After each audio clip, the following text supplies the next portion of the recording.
And we're just going to be feeding some microbes today. We've been cooking some microbes down here, and we are down in the warm zone. Let's take this off here. But we've been cooking this soil here for the last, I don't know, couple weeks, I guess. We've added rabbit poo. There's rabbit shit in here. There's rabbit bedding. So, and the rest is just basically mulch and soil from around an oak tree that we got. It smells really good, I'll tell you that. So we had it up over 120. What's going on, Jays? What's going on?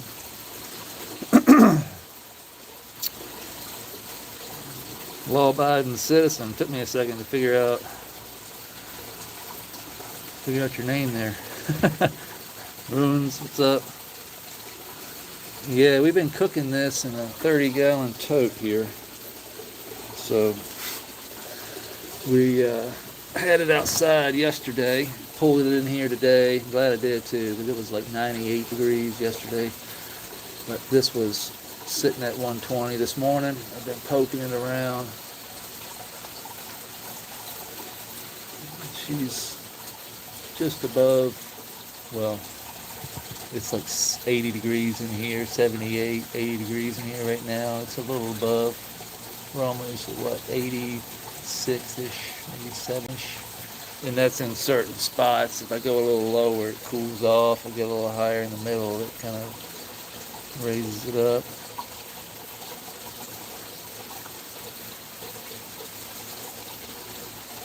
Yeah, yesterday she got up to about 118. That was about the hottest I found it. I was sitting around 118. Yeah, we would have turned it. I like sitting it right at, in between the 115 to 120 there.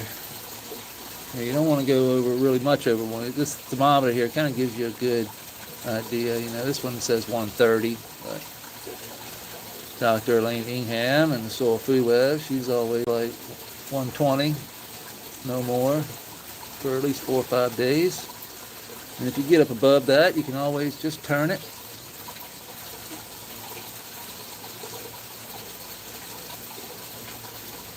But if you get the moisture just right, most of the time, or if you get the food right, you don't put too much sugar in here, don't too much, whatever you're using. I use like different, like FPJ. I had some OK Calyx left over. Oh yeah, we're sponsored at apsusoil.com. But I had, let's go over here and show you. I had this OK Calyx sent me his IMO.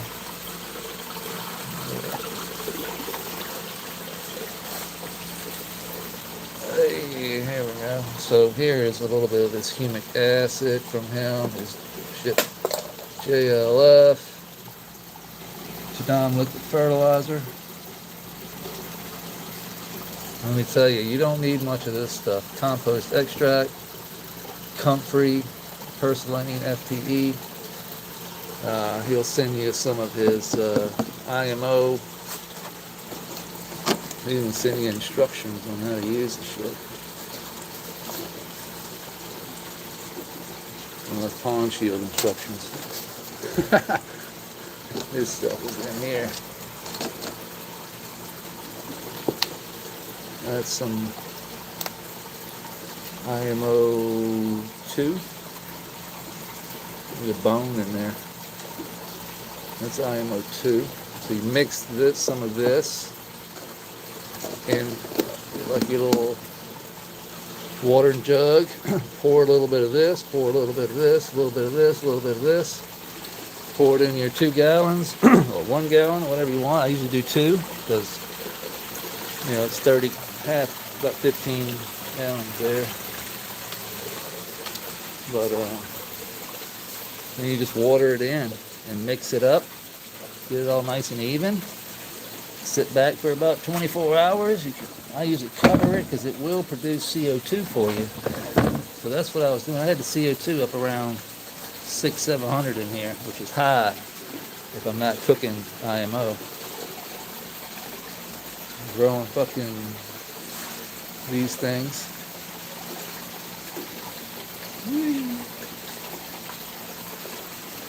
We are day 54.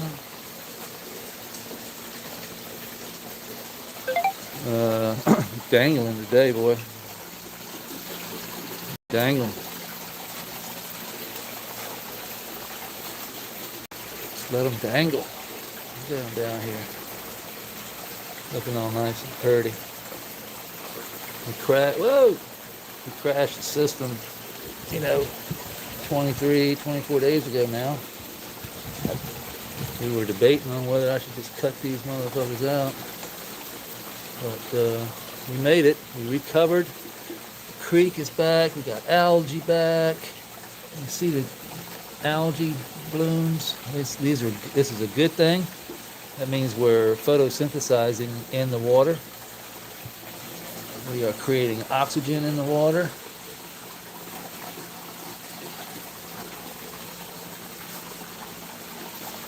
And wherever we connect, so I'll show you how it works. This one's a little bit easier to see because it's not all grown up like that. I've got this one housefly in here and he is eating my fucking ankles up. But this is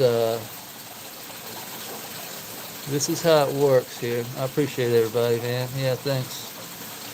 Appreciate it.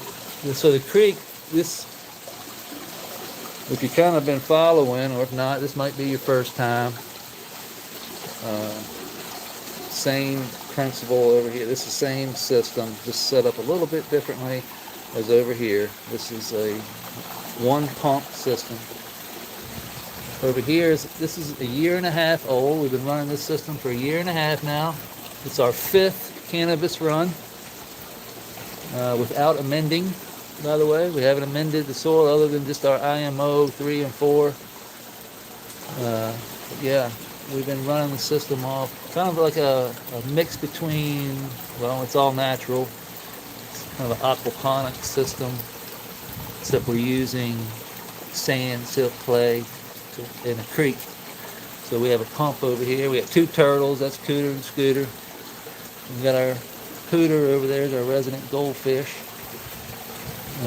We got one pump system. There's a pump over there, pumps water up, ends up over here that you can't see behind the monstera, runs water down through the little creek here.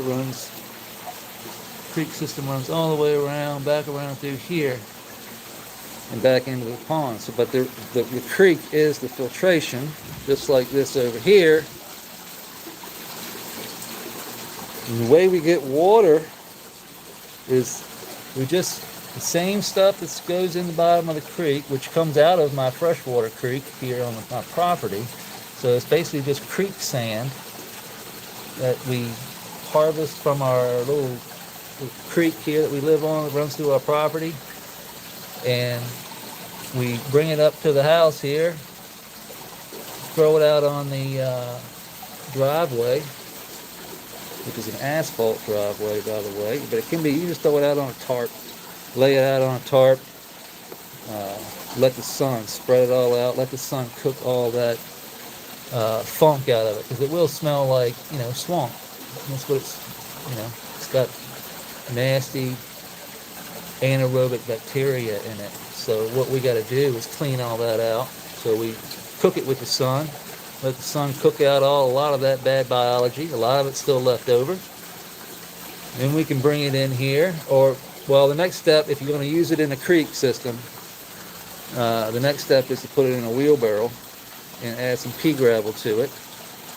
And hose it with the pea gravel, and all the organic matter will come floating up to the top. You want to remove as much of that organic matter as possible. And once we remove all that organic matter, then it's ready to bring in. And we can now, you can see how it's connected right here. And not anywhere else. So and that's on purpose. Damn, this fly killing me. This wicks water, oxygenated water, And God knows, electrically charged water. I mean, it's going to have fish in there. We're going to have this particular pond's just going to have fish, shrimp, you know, clams in the creek. As many cleaners as we can possibly get in the creek. So we'll get the grass growing. We just transferred some of this from that grass to over to here and just planted it around the edges. We got this transplanted. You can actually see the green. See the green tint to the sand, the silt. See that green tint? That's cyanobacteria. That's algae. That's exactly what I want to see. So now that we get this going, we get roots, and these grass roots will start to grow because all this is creating oxygen. It's wicking consistent water from the creek. It's oxygenated water. It's going to allow the roots to just tap in and just start mining that sand and silt. That algae is going to be releasing all kinds of shit that I can't explain. But once the worms then come in, the worms are going to be in here. All the critters will start coming in and working this. So all of this will turn into this here. This is what it will eventually turn into. So worm castings. So rich. And you can actually see the life. They love it. And it stays moist all the time because it's constantly wicking. And the wick is you got to treat the sand and silt as our valve. So the more we add to the edge, the more water we wick. The more water we wick, the more water we're going to increase down into the soil. So you can see that I've spread out this sand and silt on top of the soil. This is on purpose. This is going to wick that water all the way across. Underneath here, just underneath that sand layer, is that soil. Well, is this alfalfa hay. I'm trying to get alfalfa hay, and then the soil underneath that. But see how moist it stays? Because it's wicking that water from that beeline all the way across. And now we don't have to touch it. Now the less we touch, the better it stays. We don't have to do anything. Now what we do is build. So all of this will eventually turn into worm castings. Okay? So this is going to enrich this top half inch of the soil. Then we come in with our fresh IMO. This is our IMO 4 because it's got rabbit poo in it. Rabbit bedding. That's what we've been cooking. It's from June, from inside. So this will come in on top. This will be just a mulch. And this will bring in life. There's a lot of life in there. We can just lay that right on top of this and then just start building. And it'll start breaking down and we'll build on top, breaking it down, build on top. So we're building into fresh, really good soil. Once we get plants in here, we get grasses going in here. We got our potato here. This is our sweet potato. This is going to throw roots like crazy. They spread roots underneath here, all throughout. They start to take off everywhere. That's exactly what we want. We got a little tomato going over here. But right now we're in 12-12. So I'm taking care of my ladies over there. So we're not expecting a whole lot from the tomato plant's probably confused as shit. Because I took it from, outdoors in the springtime, summertime, that kind of light to back into 12. And it's probably like, time to die. I didn't make it. You know what I mean? But it is. It is growing. Just, if I had 18 hours of light right now, the thing would be twice the size. And I have the lights turned down because I don't really need a whole lot of light right this second. So why waste it? But you can see we got the brand new Grandmaster LEDs. What's going on, everybody? Turkey show. Sound demo. What's up, Jay? Bismoss, Roots, Takes Roots. What's going on, everybody? Appreciate everybody stopping by. Goat shit. Roots, if I didn't mention you.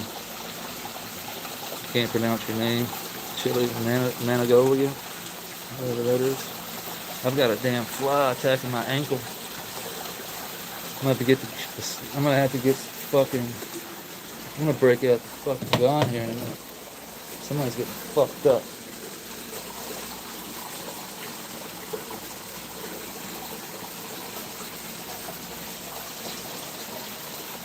Let's see his ass too. I see you. I don't care if I shoot myself.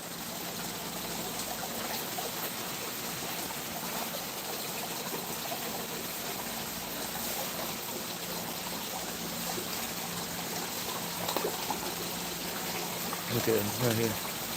Little motherfucker. Look at him, I see him. Ah, got his ass. Get you some of that, fly. Huh? How you like that? Get on down in there. I love this thing. Bug assault.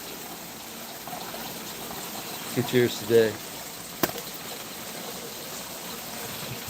It's pump action though, so I gotta set the phone down here for a second. I gotta reload.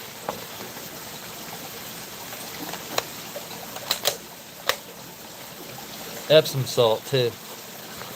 So we're shooting Epsom salt, so don't think I'm shooting like damn table salt around here. If you don't know what Epsom salt is, plant nutrient. Magnesium and sulfur deficiencies. You can do foliar sprays with that stuff. It's really good. Like a half a tablespoon or a teaspoon. A teaspoon into a gallon of water. Do your little foliar and veg. You'll see a difference.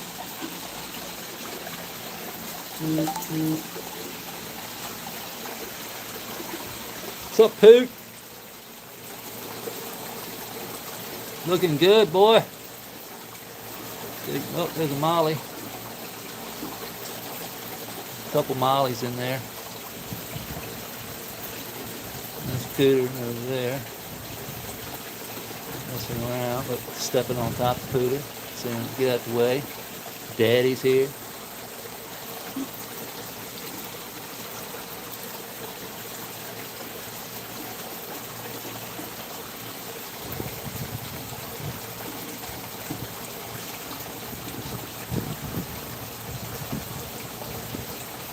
That's it, mag and sulfur. Get you some today. Pick it up at your local growing show. Look at the monstera. Oh, I didn't reach it. That. I think when I zoomed out all the way. There we go.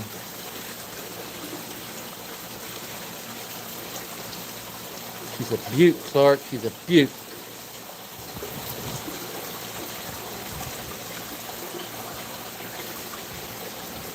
There's a 3-footer.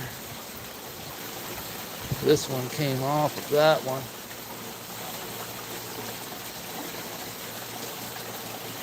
Got her staked up with the old cannabis plant.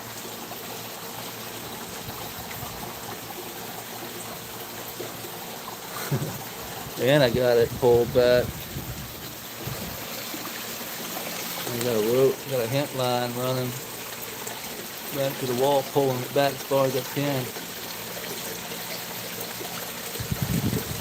Oh yeah, it's fucking healthy, man. Y'all don't know, I don't see Digger. I'm looking for Digger. Oh, there he is. There he is.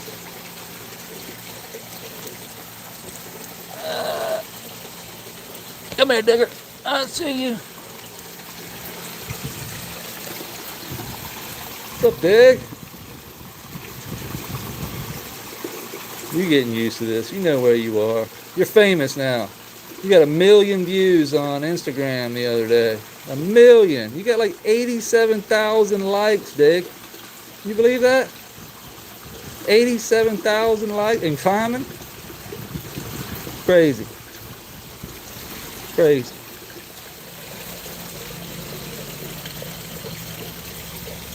Carry on. He might be hungry. You could feed Digger today. Well, he had an isopod yesterday. He did. He had a big old dairy cow. So he's probably good. Yeah, Digger. We built this whole thing just for him. I mean, he ought to be. He'll be in turtle heaven. So we're going to connect all this. So this is the other monstera. This was sent to us by Farmer's Earth Angel. She's up in, see a new one coming. She's out in Arizona, I think, or maybe Las Vegas. But here, we got this rock just sitting here. So we can move that. You can see how it's just holding soil back right now. But we need to wait. We gotta wait till it gets some more soil. So APSU is gonna supply us some more soil. We're gonna fill all this in up to about here. You know, all this will be full, connecting to this. And then he'll have full access to this. We'll make it, there's lips here. I purposely put these lips underneath here. This way, he can't come climbing out. But we're gonna have to fix. He can like come into here, come around, boom, you know. So we're gonna have to do something, set some rocks out here, maybe even build this up here with smaller rock, and then put a lip over that rock, those rocks. You know what I mean? Kind of give us a little lip overhang there, so he can't come coming out. But yeah, he'll have, I'm trying, we'll see, we'll probably cut him off maybe somewhere, I don't know, he'll be able to get in the creek, but we'll see how he acts. We don't want him falling in the hole, falling out, breaking his shell, so we need to make it digger proof. So that's why it's going to take a little bit of time, and you know, we're going to make sure this is dialed in. So that's what we're doing now. We're just making sure that our hole doesn't fill up with water. It has not. We are looking good. So now that we saw water down there, and that's when we had all that sand and pea up around this edge here. We had it over here too as well. All this was connected. So we've disconnected all of this. You can see it's drying out. See how it's drying out versus that. So when we want to pour water into here, all we got to do is pull this pea gravel and connect it back. And that's going to it'll connect your valve. It's like turning on your valve. It'll connect your stream and it'll pull it all wherever the sand and silt is. Just like nature intended. So now that we've removed all that, we no longer got water in our hole. So that told us that that's pulling enough water. It was pulling too much, going down the creek wall, down into our E horizon, filling up our water reservoir. Now we removed that, so we stopped that. Now we have a great idea. Yeah, I'm live.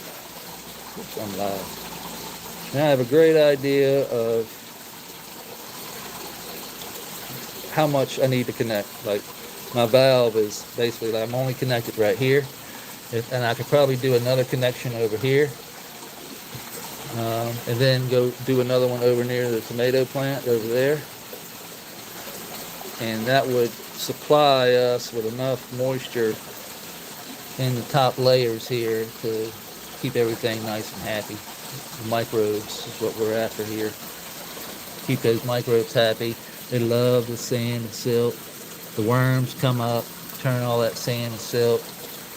You know, we just keeps it moist. Eventually all that sand silt turns to organic matter.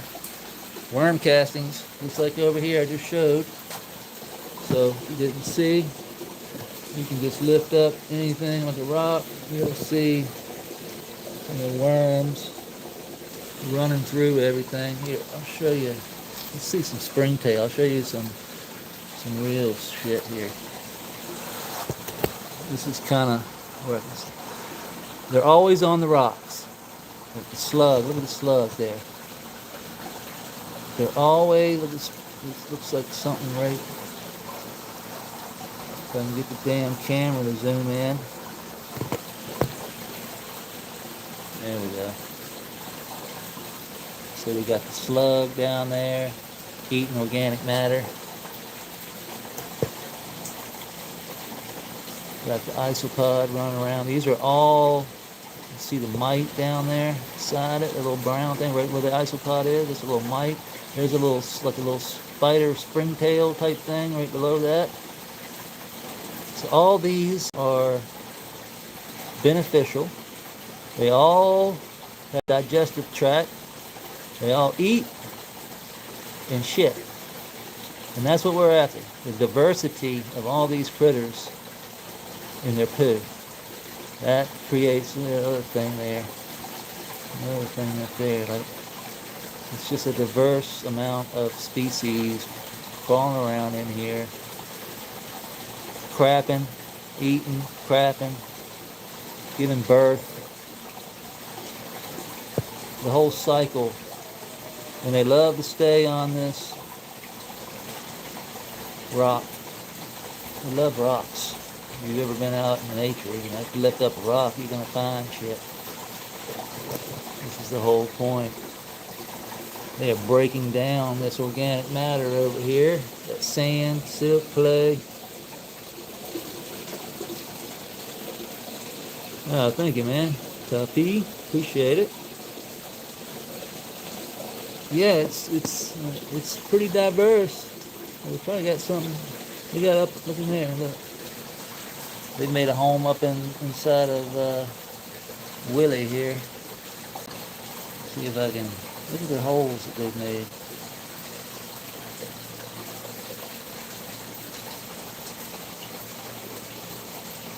Probably see something come crawling out there. You can sit here long enough.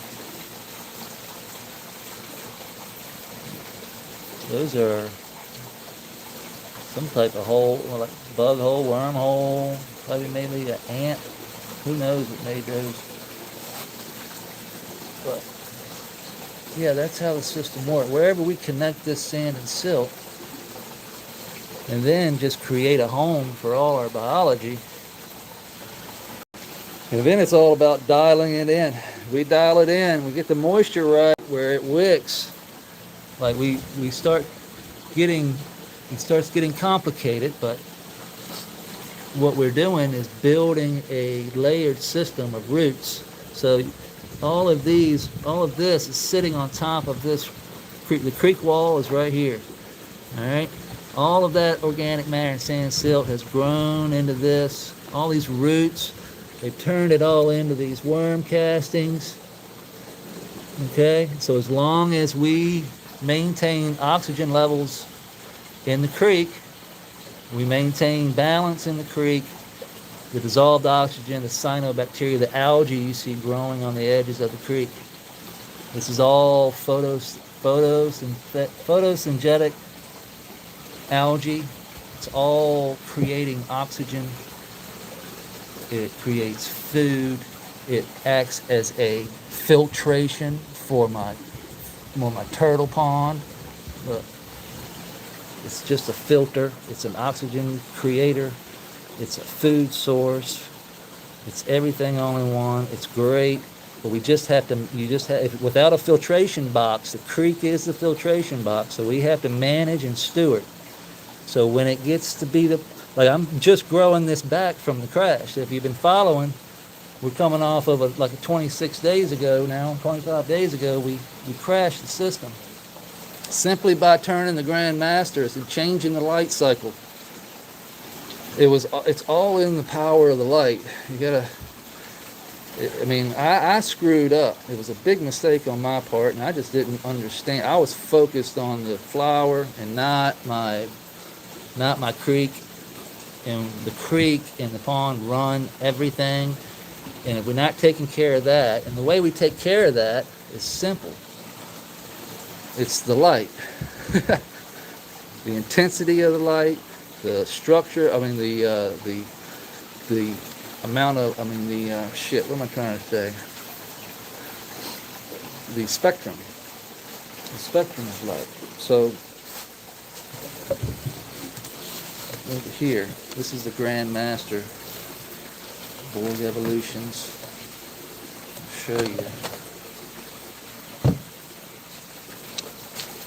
So these are different settings that they give you. There's like 60 of them.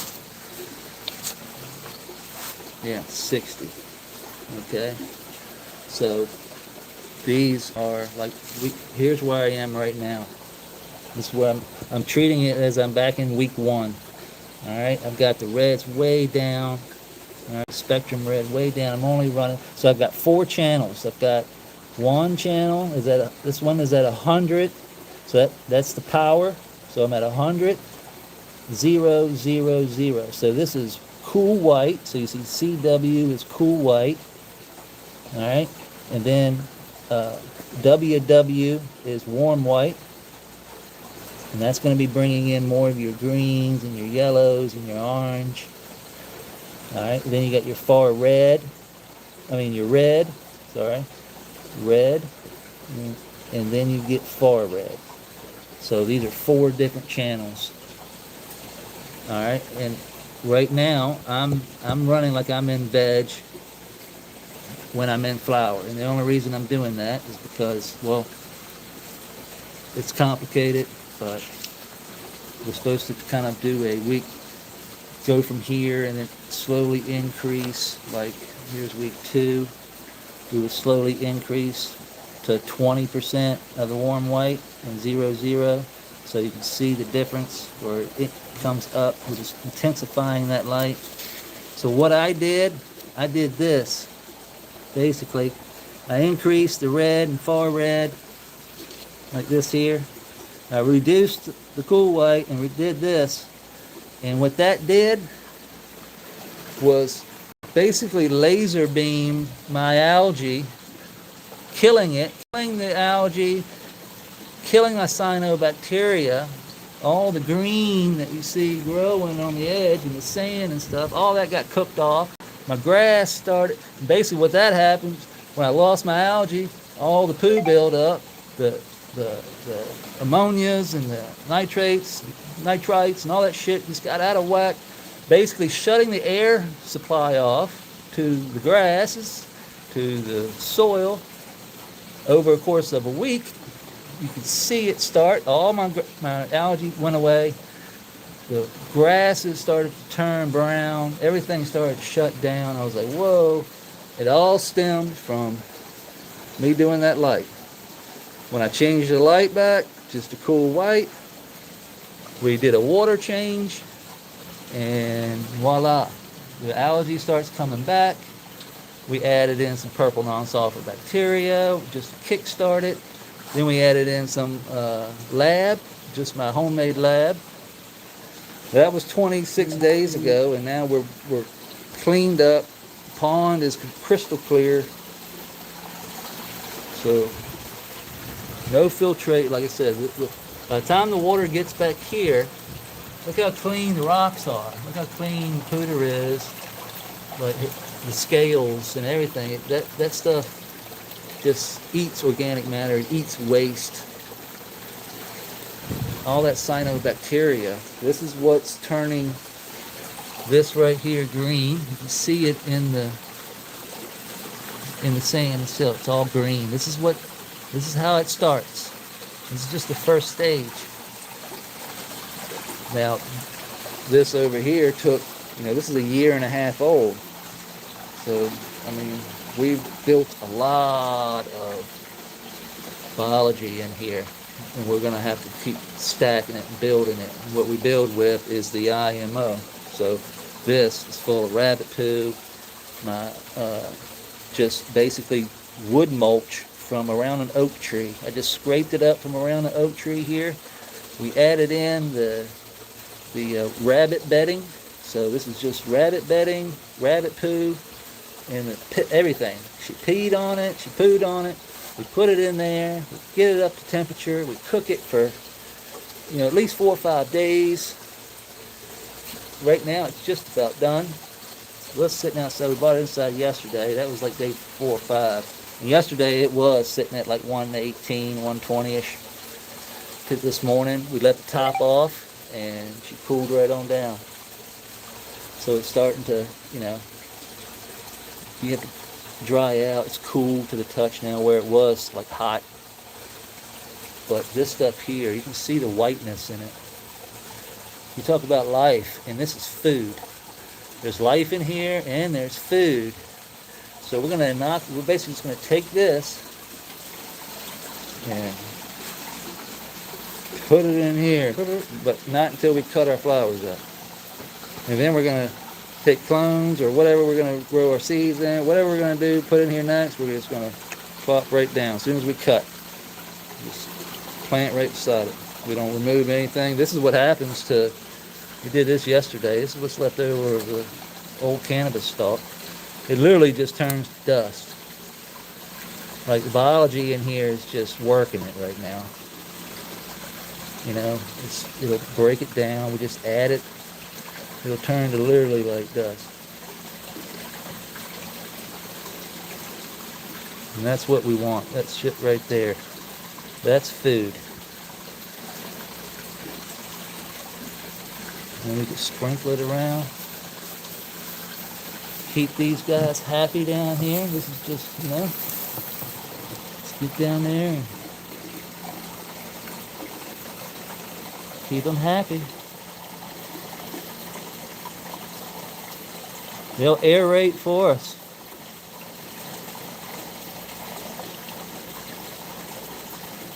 They always got something to eat. They're always working for you. They're always breaking down nutrients.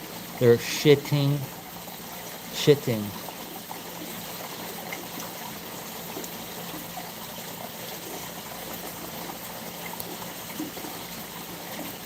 Shitting a lot.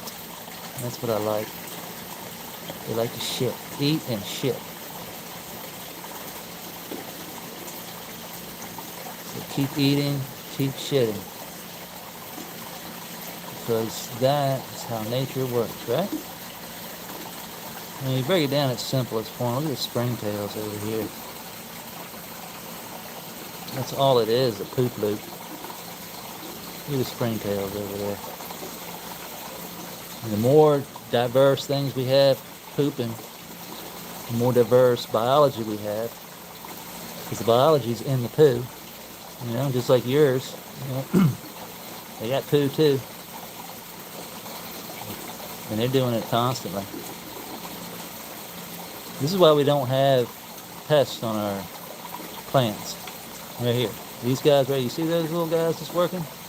This is why we don't have pests. Because any type of thing that gets in there is going to eat.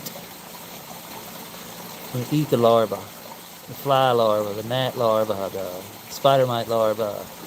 All those pests don't stand a chance down there. Imagine that. Imagine that you got dropped off down there right now. You would be taken out in about 30 seconds. If that. A roly-poly would roll over you and just devour you. It would be over. It would be a horrible death. And then he's going to poo you out. And then something else is going to come along and going to eat you again. And then going to poo that out again. And then something else will come along and eat that. Until you turn into humic acid.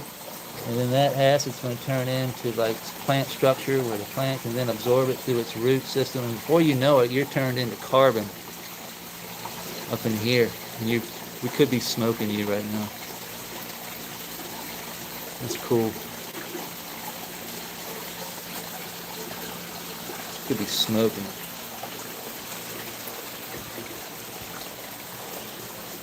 They're pretty and they're tight too. They're tight little nuggets. Funky. They're pretty. Ain't that look at how that bud can sit up in that grass just like that and not get any damage. No pests, no nothing. Just sitting up in there. This one over here just sitting on the damn empress tree leaf. Just chilling.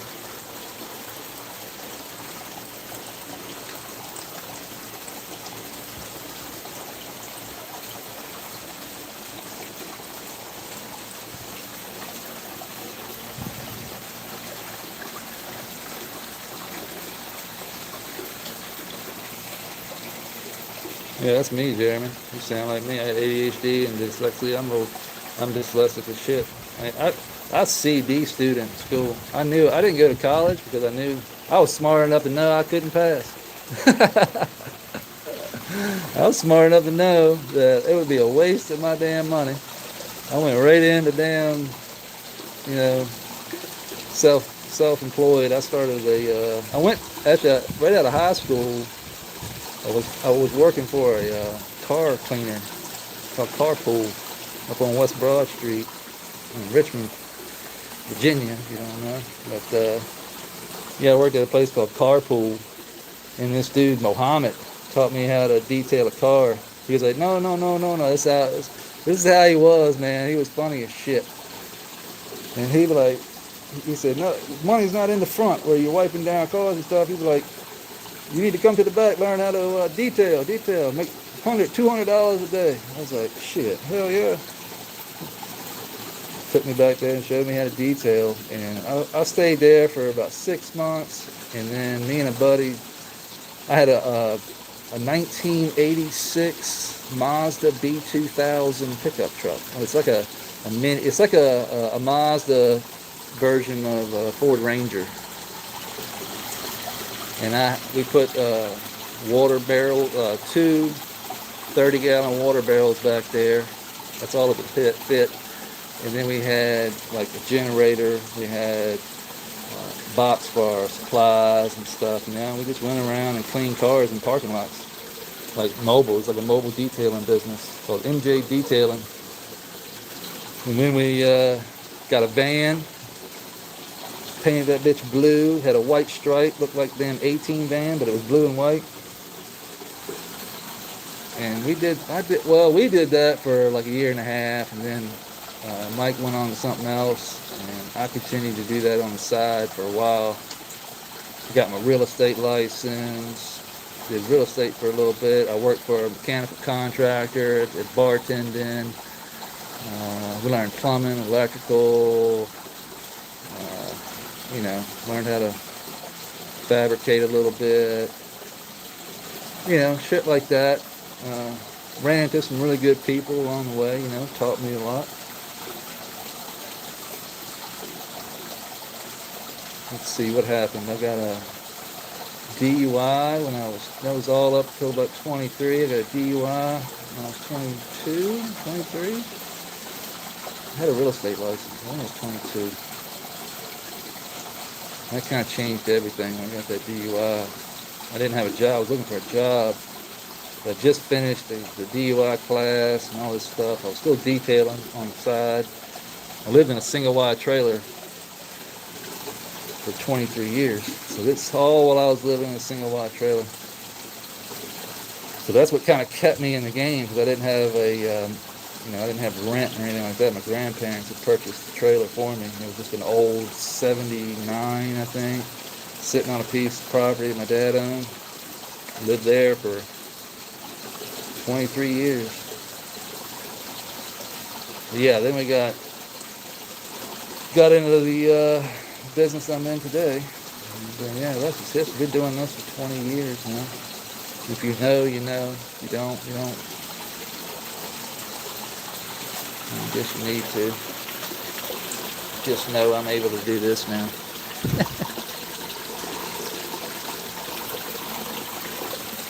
And I'm 49 years old. I'll be 50 at the end of this. This is my big 50. I'll be 50 in December. So, doing all right.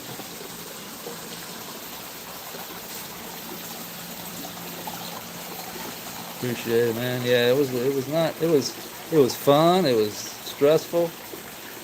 I mean, I'm, gray. I'm a gray-haired man here. I'll show you. I don't want to see. If you know, I'm gray as a motherfucker. This is what stress will do to you. But try not to stress no more. Don't stress about nothing. That was kind of the whole point. I mean, if they want to dangle, let them fucking dangle. But especially if something goes wrong.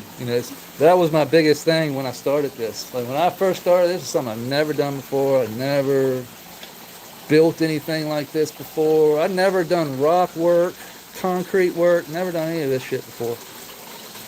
I just jumped into it and I was like, fuck it. It's pretty easy as long as you mix your mud right. I was doing it a little at a time. That was the key, just a little at a time, a little at a time. I'd go to Luck Stone and pick out like $40 worth of rock, put it together,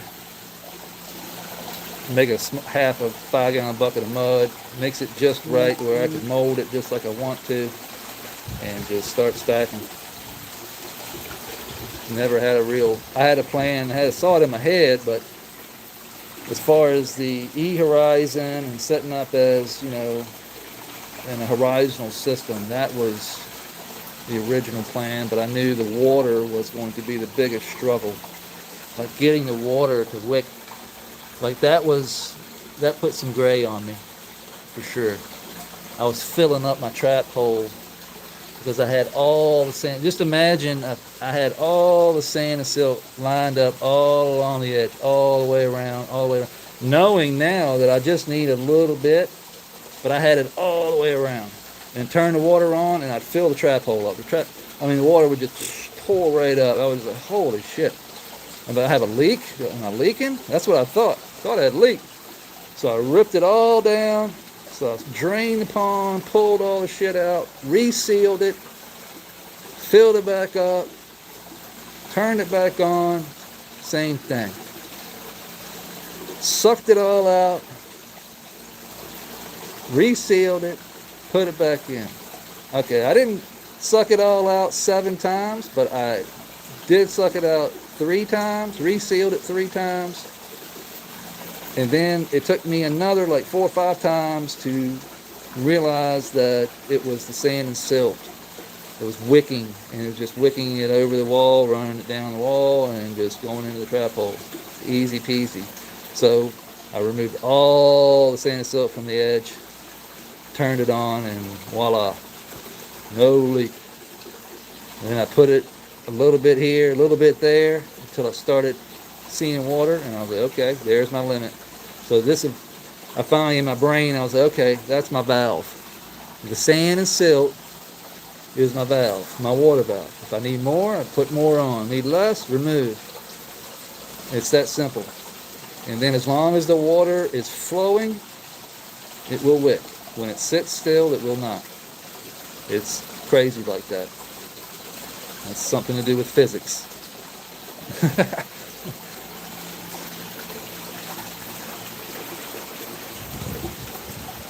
But these things, we saved them. We were close to like crashing everything, but we saved them. And they look good, and they're nice and tight buds. Nice smell to them. Let's go over and look at the big girl. The big girl over here is too big. She's dangling. Dangling all the way over here. But she's pretty though.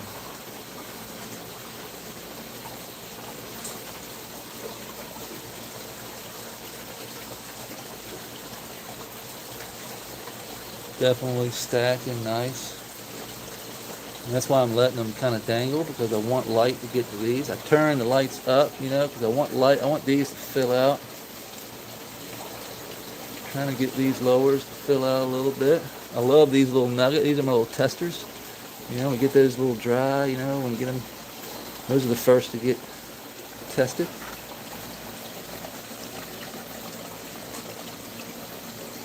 But this one over here is just almost touching the wall. Like it's literally not giving me much room here. It's past the wall here. Definitely not getting under any light, but I'm throwing light to these over here.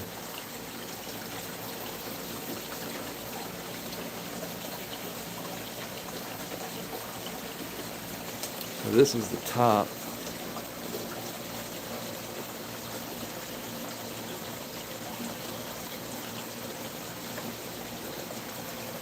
This thing is just, oh, it's got a OG type just funk going on, like a fruity berry type OG funk.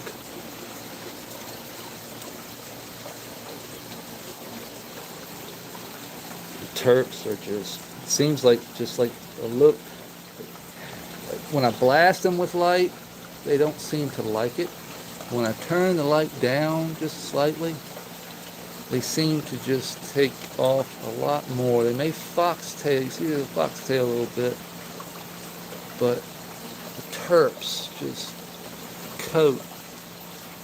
Trying to pluck that off.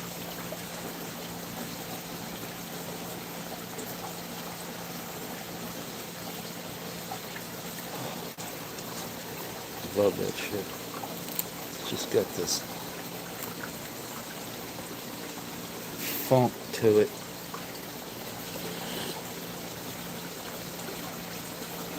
This one's just over here in the dog kennel. You in the dog house, girl, goddamn.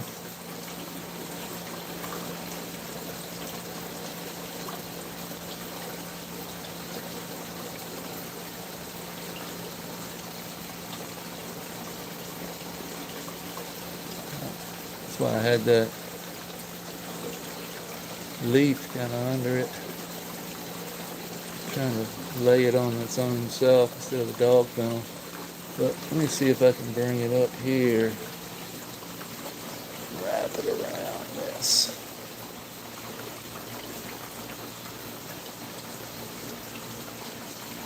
There we go.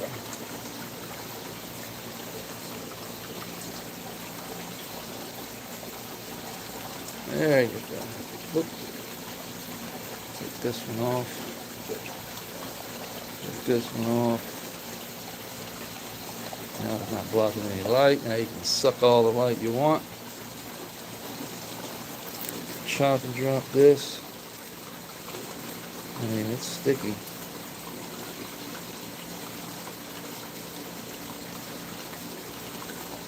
My plants are usually naked by the time we go to harvest. Because I want all these leaves in here. Just chop them up, chop and drop. Everything gets chopped and dropped in here. You see, that's the old cannabis stalk right here.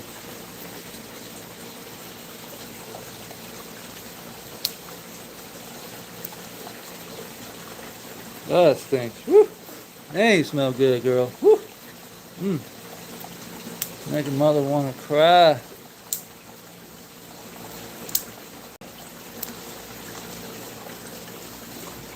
Me get all up in my. Look at this.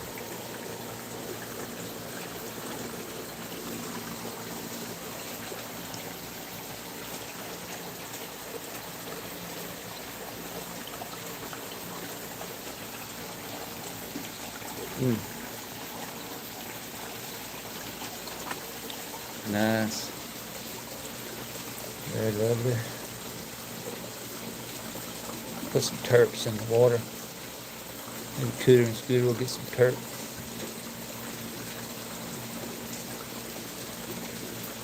See, now we're building algae. We can pull this algae out. It'll regrow, but now it's trapping all that poo for us. We can bring it over here and put it underneath an old Chemi Pure bag where we know life is.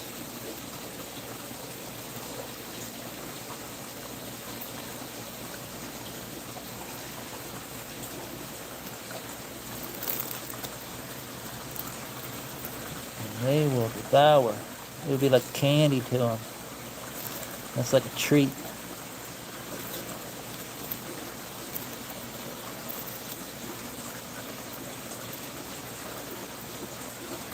These are my boys and girls down here. These are my critters.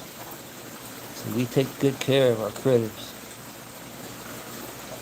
These guys, girls, are the ones that are doing the work for us, breaking down nutrients, releasing them.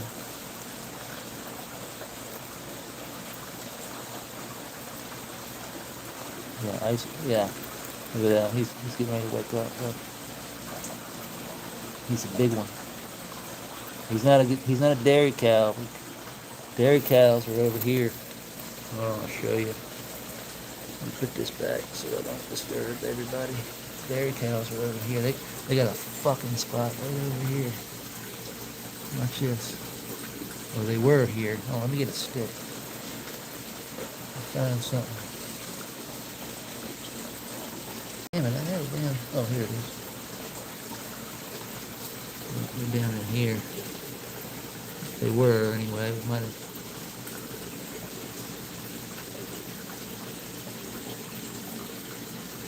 Let's see. We might have redisturbed them yesterday. They were right here.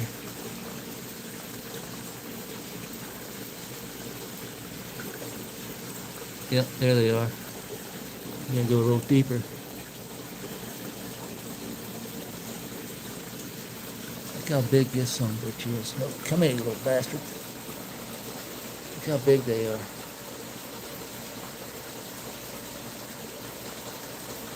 Ah! I want to do some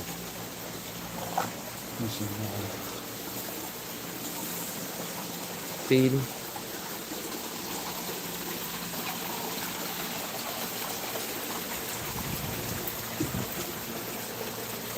Digger's gone. He's up in his hole, so. Hey, Cooter.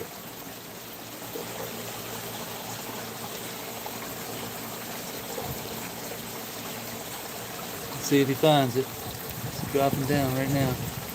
Oh, it landed on the log there. If this son of a bitch crawls out of that damn pond,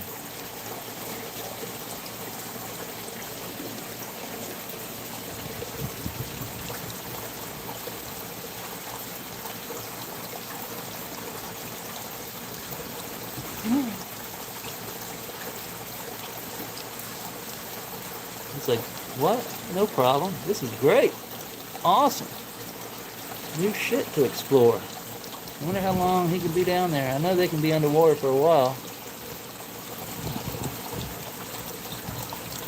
I mean, that's kind of where they come from originally.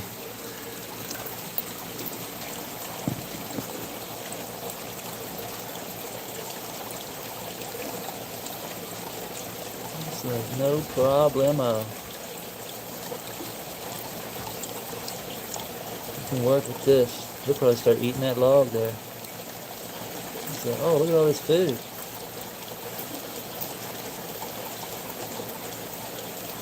This is great.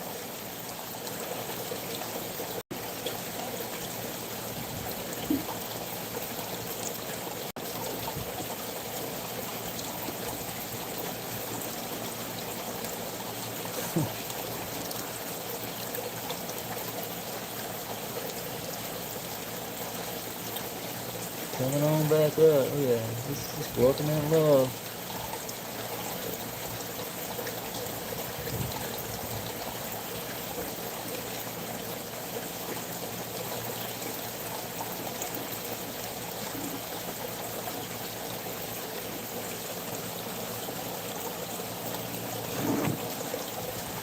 Well, now he's off the log and on the rocks. He's on the floor. He's on the bottom.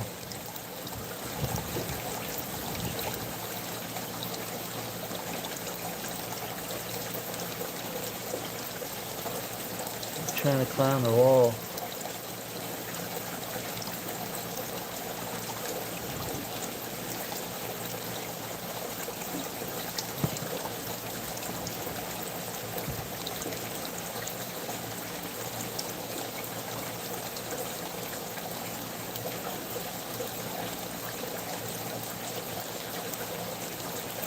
I know.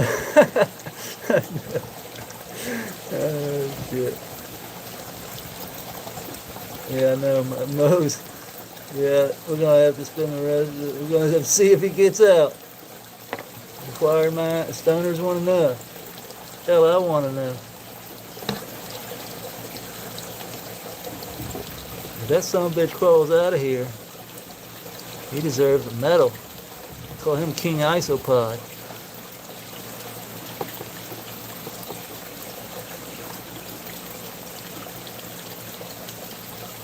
Nope, where did he go? He's up underneath the log there.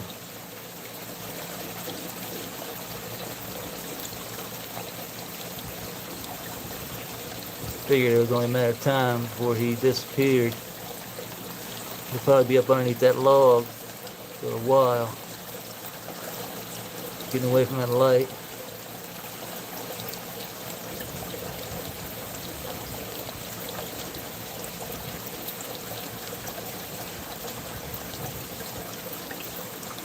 What is that right there? Is that a fucking turd? A worm.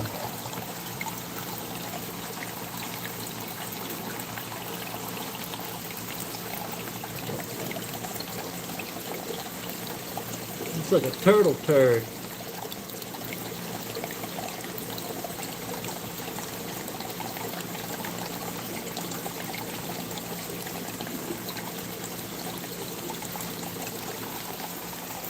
I don't see him. He's still missing.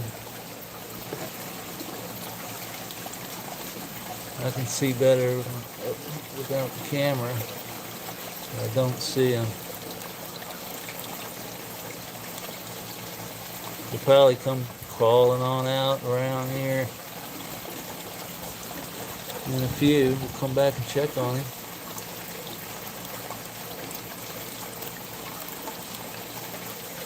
Yeah, we might have to name us an isopod. Might be Billy Badass.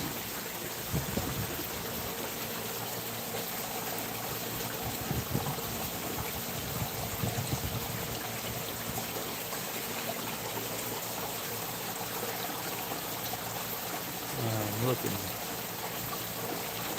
dropping looks like my hair down in there. Gray ass hair falling down in the pond.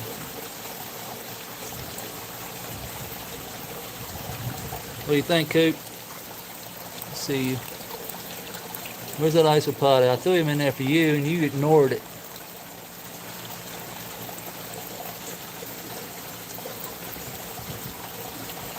No, you didn't see it.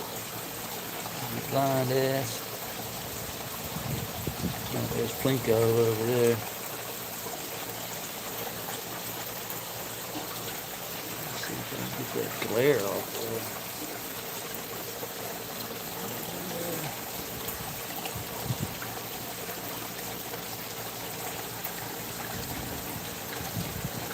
Still don't see him.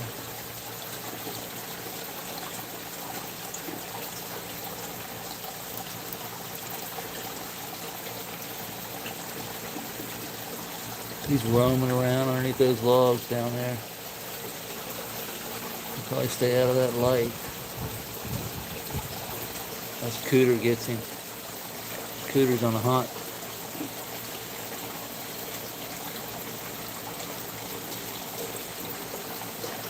Pinko's over there. Roaming around that back wall back there.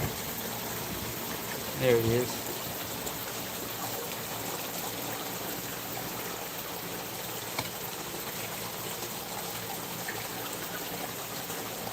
Pinko and Pooter like have a little thing going on. They're always close together. I don't know if it's a feud or they just like each other. You can see his tail back there.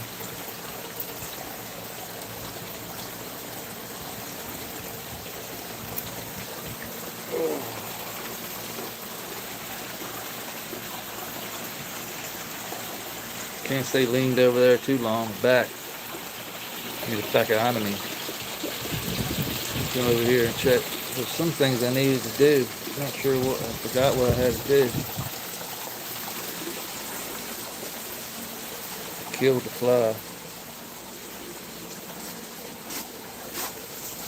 It's getting to be about 94 degrees outside. I don't want to be out there right now.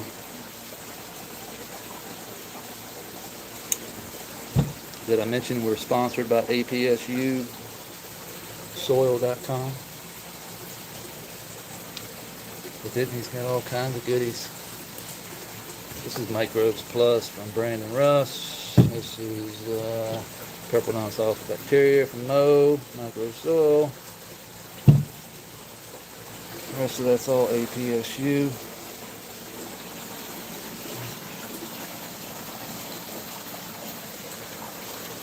And look at us, look at how that's just completely crashed over and dangling on top of the other, and it's sitting on the, I mean, it needs to be pulled up for sure. We need to string a few lines to get those up over there. That is a monster bud right there. He's going to continue to get heavier and heavier and heavier.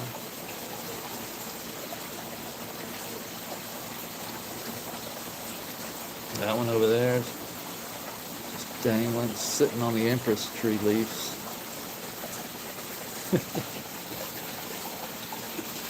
Look it, man. Nature. It's all nature.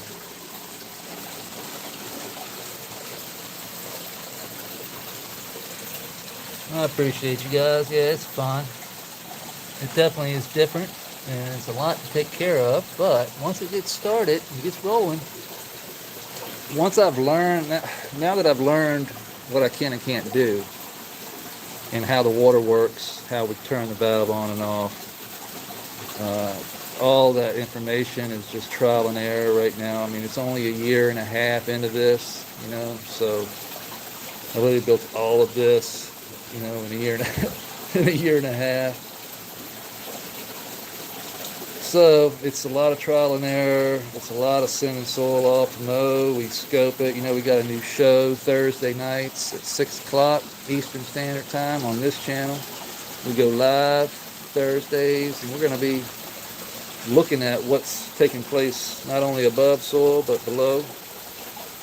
So I'll be shooting from in here sometimes live, but right now I'm in 1212 and the lights go out at 7, so that means we're kind of in the middle of the show.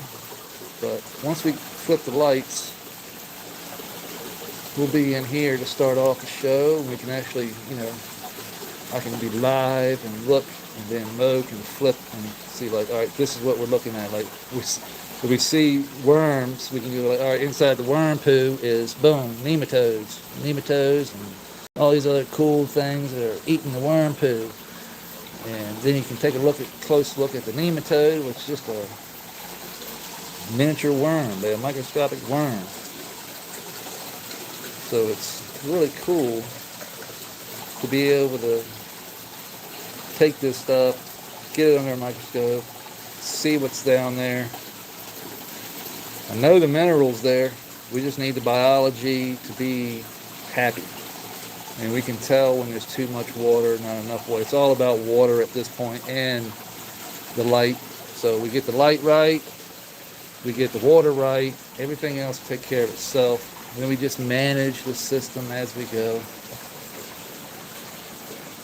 Pulling now that we got the algae back, we can be pulling this algae out when it gets too much, when it captures all this poo. Pull it out, put it in the soil. Let the critters eat it. Check out our agate. How cool is that? I love these rocks. These are sent to us by Mask Creations. That looks like a damn orange peel.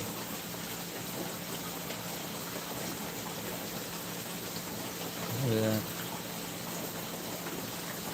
Call this Agate Alley. This is Agate Alley. So he sent us all these. And when you set them down in there, you know, the worms are always up. They always got life on these rocks. You just can't see it. They hang out on here. Springtails, all that shit. Look at it. There's one. Get it to focus. See a lot of those. A little spider mite almost, but it's not a spider mite. It's like a springtail. That's a springtail right there. Whoop, keep going. Yeah, these are all agates from a quarry, I think out in Minnesota or something. Really cool. You get them wet. Shine.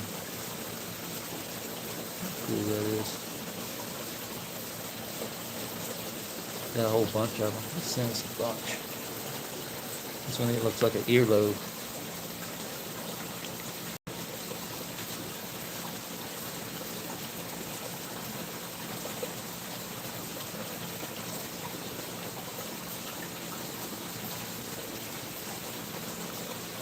I love that color.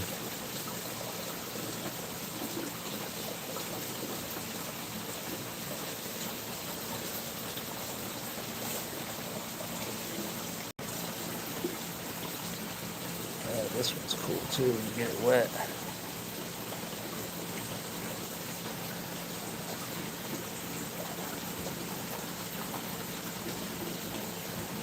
Look at that.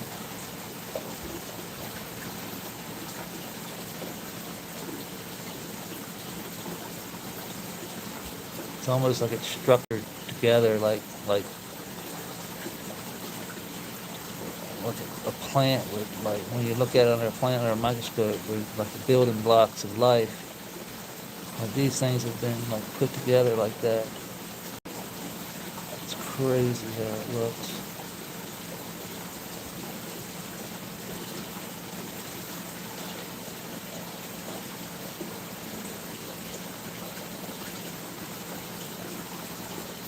Geek out on shit like that.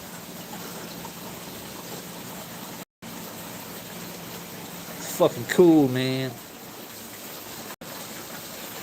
Yeah, I don't have any kind of rock. You got to go to a quarry or something like that. You know, you got to be in the areas that these things are created, like out in the badlands and shit. Like out in quarries out in Minnesota or Montana, wherever they're at. Like, look at this.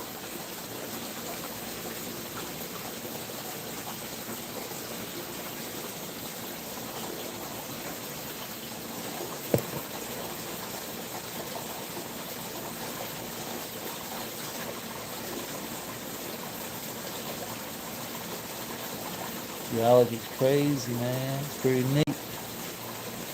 Neat stuff.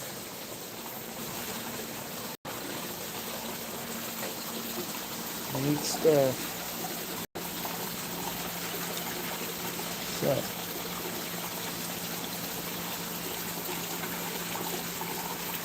now you're going to take this. I was going to take this couple of these off of here. We pop these off when they get too crazy. You know, you can see we cut this empress tree multiple times. Just clipping them, and then I just let it go sometimes. Then we'll clip it when it gets too tall. We'll just clip it right down in here, and it'll keep growing.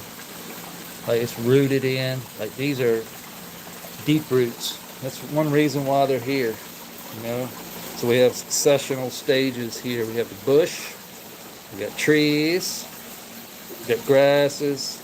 Then we have our annuals with the cannabis who come and go. When they're done quickly, these stay behind, giving us our root structure that stays behind, constantly living, constantly pushing and turning, producing photosynthesis, feeding our microbes. Soil food web, man.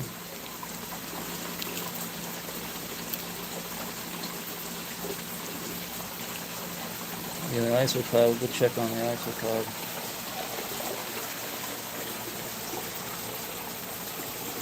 Uh-oh, we got cooter swimming around over here. You may, oh, there's Plinko sitting right there. He probably got scared. Talk about a prehistoric fish. There he is. Plinko.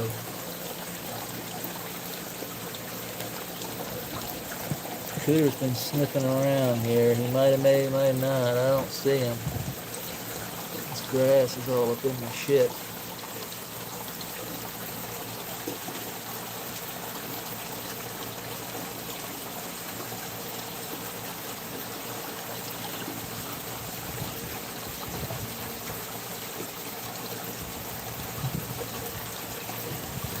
Look at these two guys. I'm telling you, Plinko just fucks with Cooter. Look at him. He just fucks with him. Look at him. Like, get out of my space. So it's my shit, homie.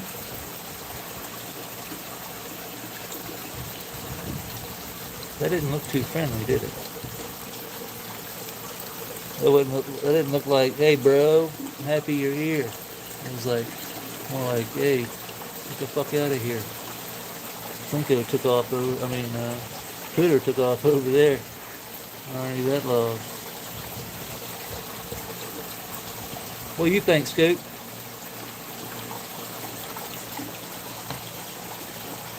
Just chilling. Floating around. Turtle life. Don't kill yourself. I'm just backing up, homie.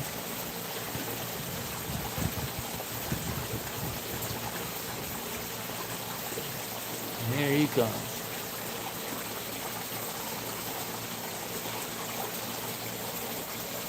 See if Plinko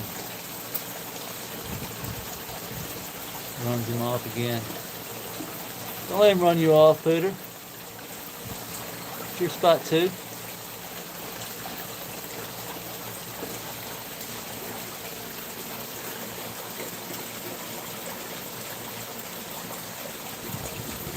Bigger than he is.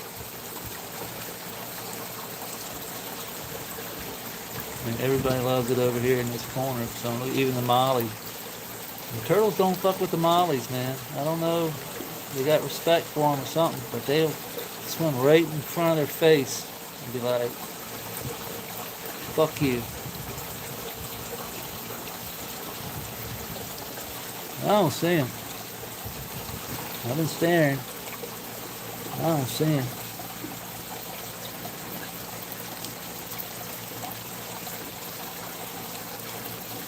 He might have got taken. Look, Plinko's running him out again.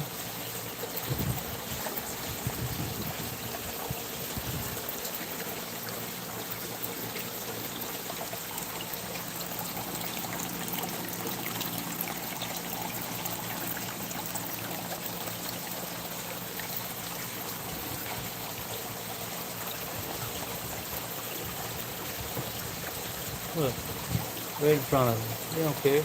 Wouldn't it be something if he just said, "Ah!" Gone. You have to be like, fuck.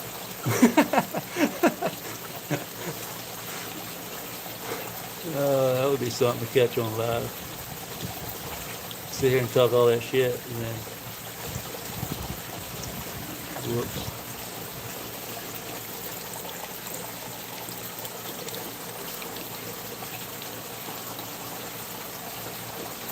Yeah, I don't see old ISO. I don't see him nowhere.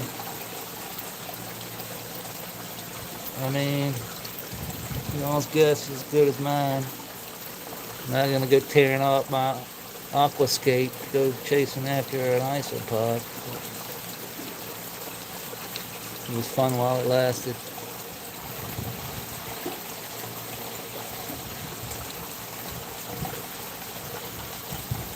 Check back.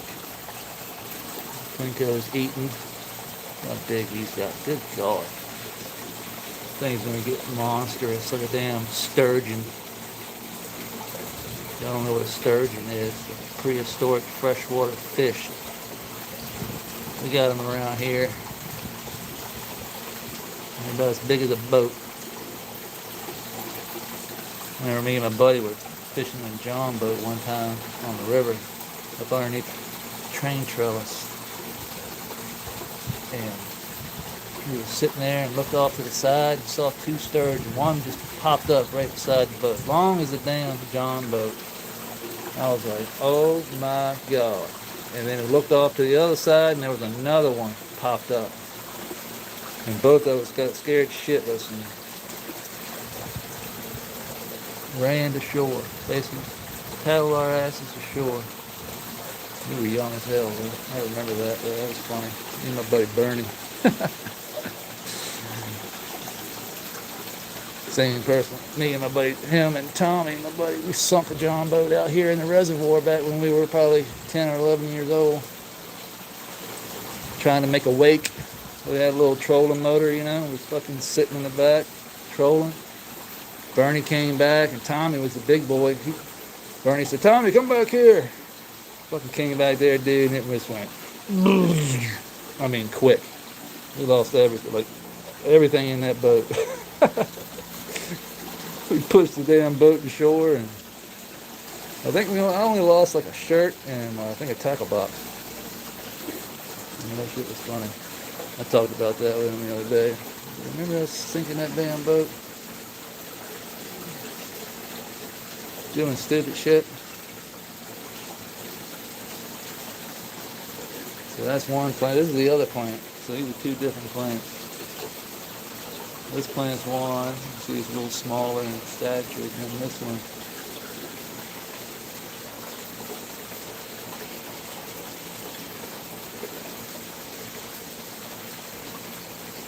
That's raspberry deadhead. That's lunar cheese. This is lunar cheese from Lunar Whitcomb. And this thing has got, I don't know. It's hard for me to explain. It's definitely a funky, like it's getting kind of like a sour milky.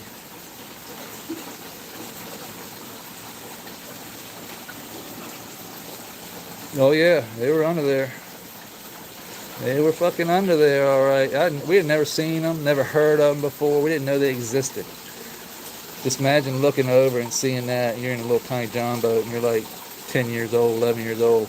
You look over, and you're like, that thing's, both of them are surrounding you, and they're big as the boat. Man, I about shit my pants.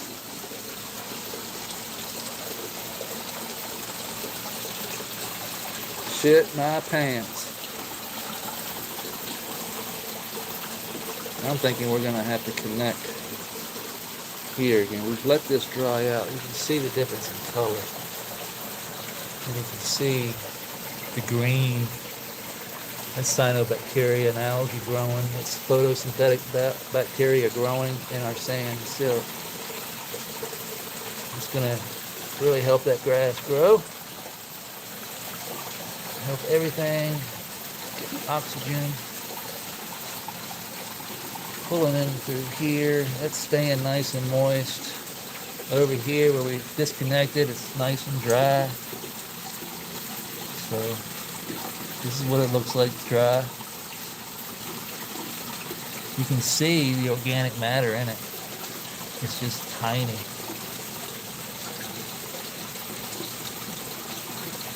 Little black pellets. Of course, I removed a lot of it, but some of it still remains, and that's what's kind of doing a lot of wicking. All of it combined just wicks like crazy. You see that green tint? Mo, if you're still in here, this is where I dumped all that. Well, I've done purple non-sulfur and I've done microbes plus all through here. I've done microbes plus in the water and purple non-sulfur all through here, all over there.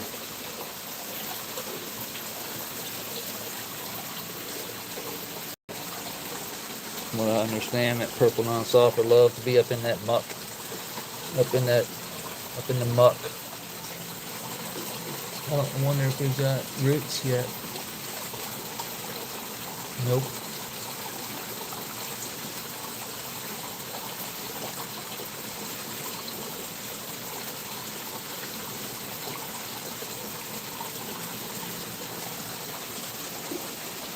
It's been like, what, 4 days, 5 days?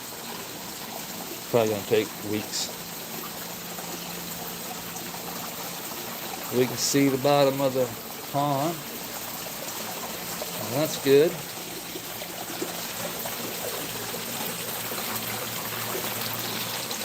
We haven't lost any water really to speak of other than evaporation.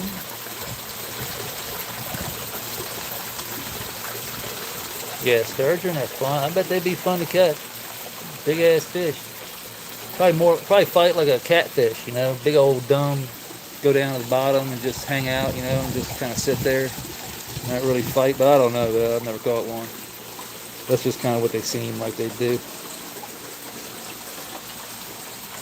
Let me know. Look at that brown stuff. So we put some fish waste in here. Look at.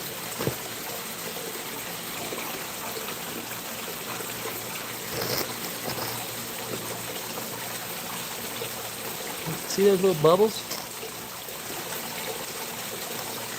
Look at bubbles.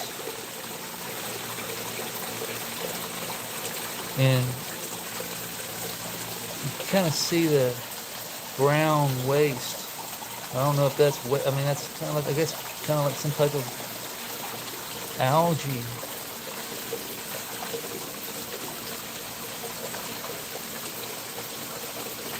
But look at the bubbles around the algae. That tells me that's good. Right? Doesn't that make sense? You can see it. Hold on, you can kind of see it. The brown stuff. Like I noticed it this morning when I walked in, but I'm just kind of really getting up on. I'm just now starting to see that there's bubbles. That's awesome. That's what we're talking about right there, ladies and gentlemen. That's a good thing. We are photosynthesizing.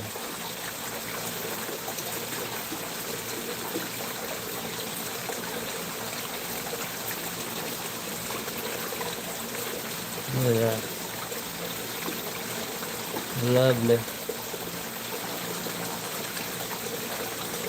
Creating oxygen.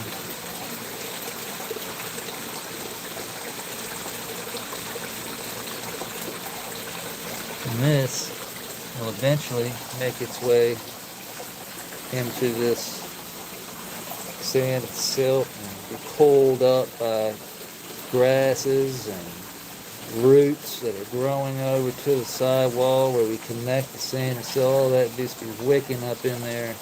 And all these roots will be trying to get to that creek wall. They'll be growing to it. They'll just know that that water's there. And if we connect these, game over. And checkmate. What is that? I mean, I know what this is, but what is on the end of it? It's been touching that silk there. Look at that. It's like some type of fungus or mycelium or something growing on the end of that.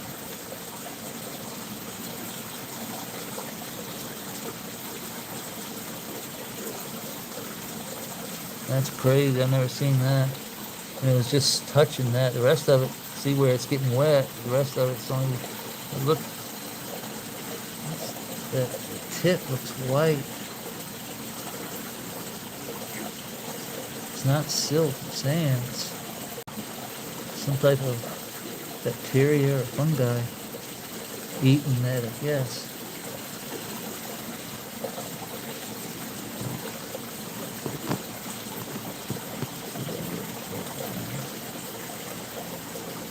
It's something for a microscope right there. Let's put it back, see if it continues.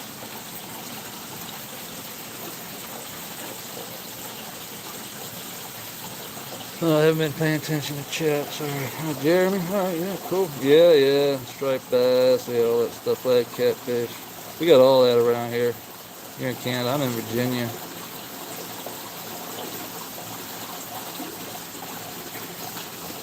Bureau Farm, yeah, caught a bunch of sturgeon in Minnesota, yeah. Yeah, sturgeon are nice freshwater. I'm pretty sure they're, wherever they're connecting rivers, I'm sure they're swimming around. Yeah. But soon we will go hunting for some logs. What we're going to do is have a nice big log running from this corner over here, and then we'll find something that runs over to that plateau right there. And that plateau we're going to lay, we're going to form it to where we lay a log on top of that, maybe run it, through there. Turtles will be able to come in and out if they want, but it's nothing but fish in here. We're going to have crappie and bluegill in here to start off with, because that's what I can catch down there pretty easy on the reservoir here that we live on. Hopefully we'll get some good crappie in there. I'd like to spawn some crappie. I love eating crappie, are really good. If you don't know what crappie are, just Google it. They get about a pound. Big ones get 2 pounds, I don't know what the world record is, but the average one's like a ½ pound. They got the white with black little specks all over them. They run in packs, so if we get some, we got to get like 2, 3, 4 of them, because they all run in packs. That's how we catch them out here. We can go trolling. The best way to catch them is trolling. You just get in your john boat, hit the trolling motor around 2 or 3, and troll real slow with a little jig behind you. And when you find the pack, you'll get multiple hits. My dad used to tie a balloon and fishing line to the one we caught, and then release it back with the balloon and fishing line tied to it, and that one would lead us back to the pack, and you could literally follow the pack. You follow the balloon around the reservoir, and you could follow the pack wherever it went. So you could just sit there and cast into the balloon and catch crappie all day. Pretty cool little trick.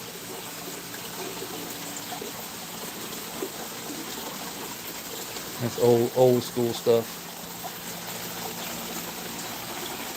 I know they do that out in deep sea fishing too, trying to catch tuna and all this other stuff. They'll send out all kinds of crazy shit.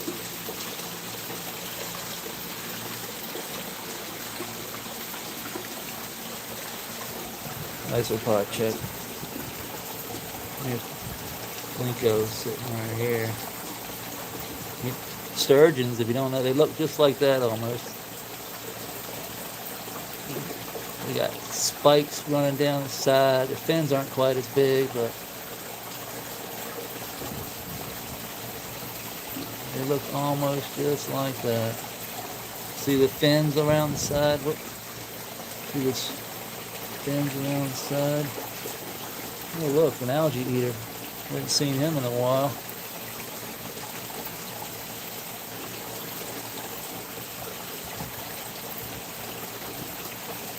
He was even in here.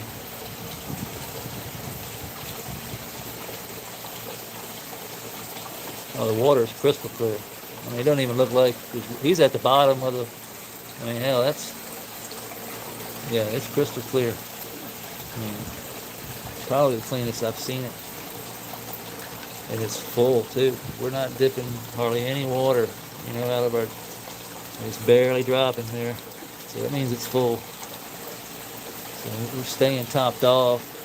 We're not wicking where we removed a lot of that water, so we're not wicking a lot. We're letting it dry out.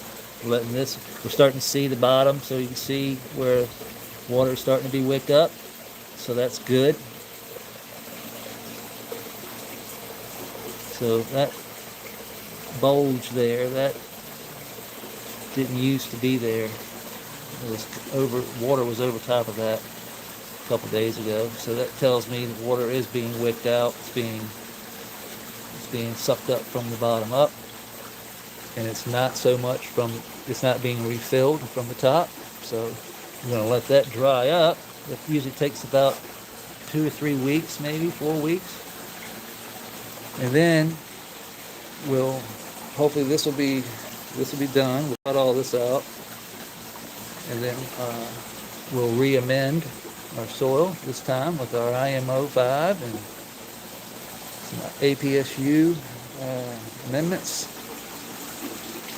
Kind of just feed the microbes, get some more newts in the system. This is the 5th run, so we've run, this is number 5 without doing anything.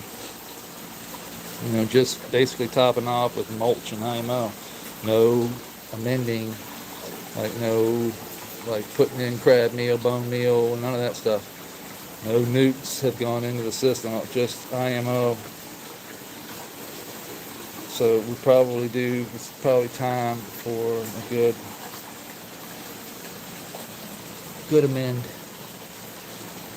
can see how much it shrunk, like it's just shrunk. Soil is getting eaten, breaking down. I'll poke my aerator here.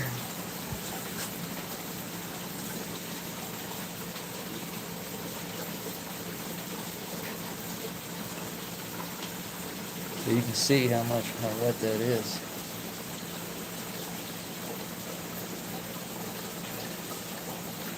But in that is life.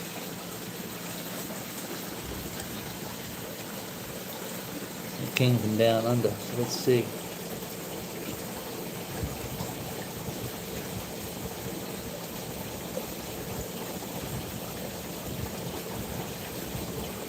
Plenty of sand, plenty of silt, plenty of organic matter.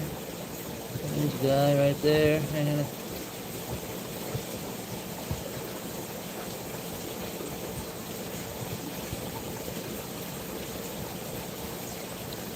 Put that under a microscope.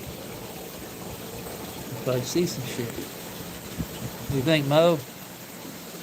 See some shit. Come hang out with us on Thursdays, 6 o'clock on this channel here. We're going to do soil discoveries. We're going to have people on, like Matt Powers, and all types of people that know more than me. And we're going to talk to them, pick their brain. Mo's going to do a deep dive into the soil with the microscope.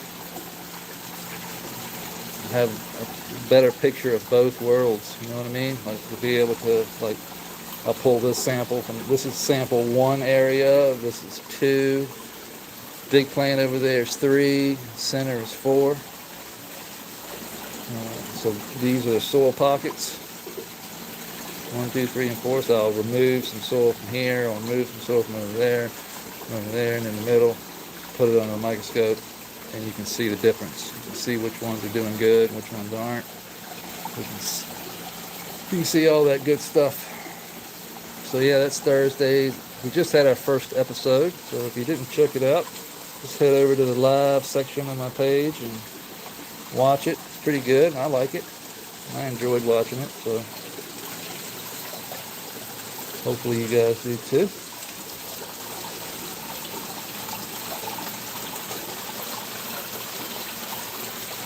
Yeah. We got to cut grass today.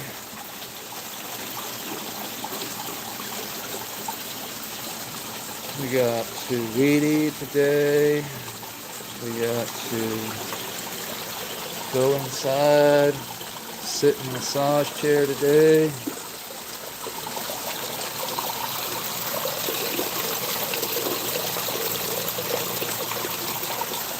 Yeah, I was thinking about, see, we got these pipe running through here.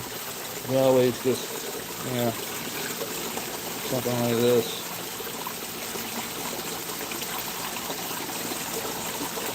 Yeah, you can't see the hoses and shit.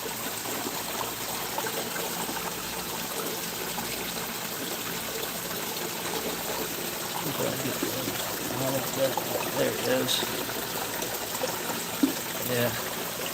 Now you don't see any of that.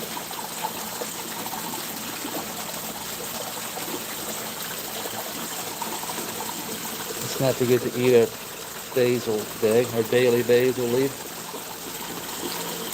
Yummy. Good stuff. Good on pizza too. Look at that bastard right there. Look at that bastard. You see him? I see you. See you.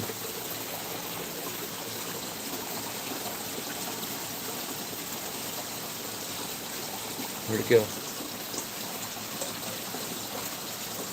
Let's see. Oh, there it is.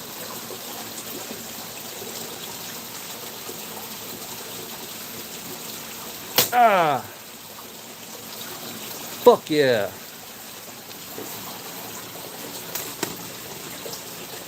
Got your ass.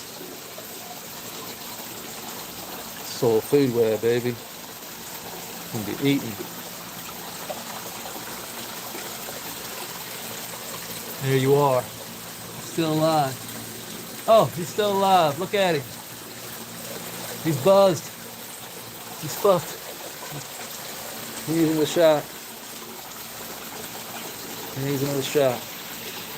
He's recovering right now. He's literally recovering. I'm watching him.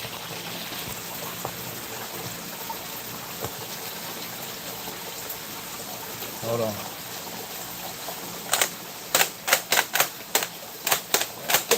Oh, you piece of shit.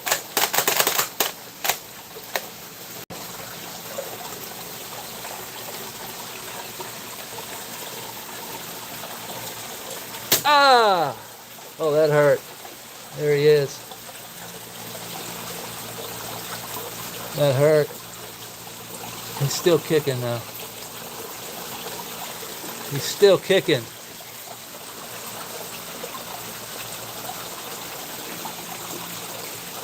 Holy shit. Fucking Hercules.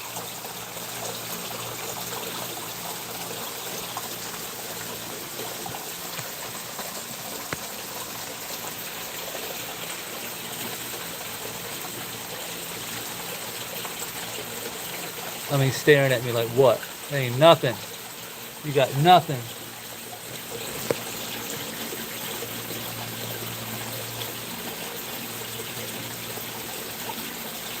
You got nothing on me.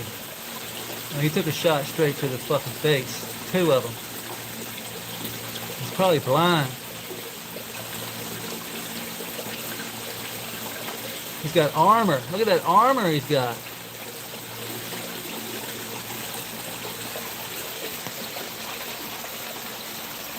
Probably down there laying larvae as we speak. Knows he's dying. You gotta keep an eye on him. I see him, but I gotta reload.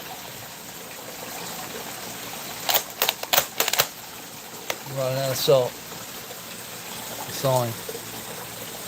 Where's he at? Hold on, let me focus. There he is. I'm gonna put it right on him. Oh! Blew his ass out the fucking room. I don't know where he went. Because we hit him hard.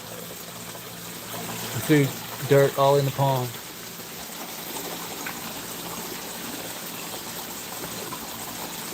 But if he lived through that, he deserves it. He deserves to live on. Oh, is he over here on the pond? Yeah. Is that him? Gotcha!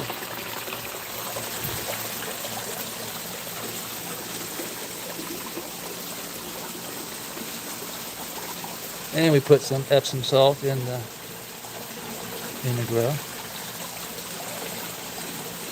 See if we got, see. Now if we had laid this over on the other side, this would be covered in critters. But over here, there aren't any critters really. Not yet. Not yet. Critters are coming.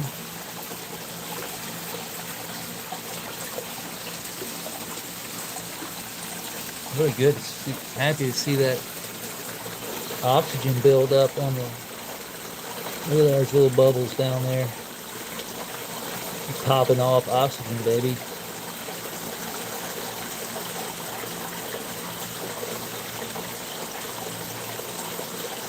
Love seeing that.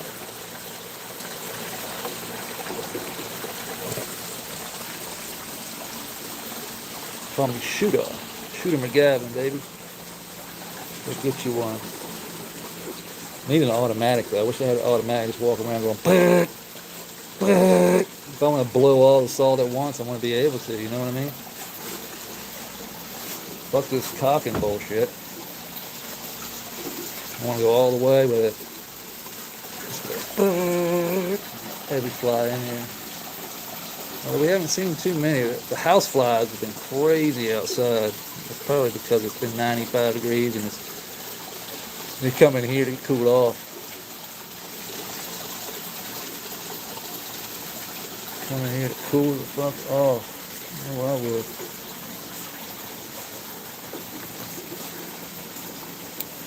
All this stuff is chopped off.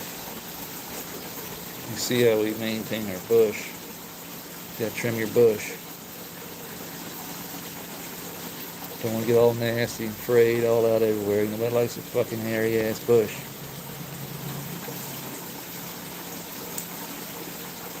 Keep coming all up into your flower. Not cool. Trim your bush. Not too much.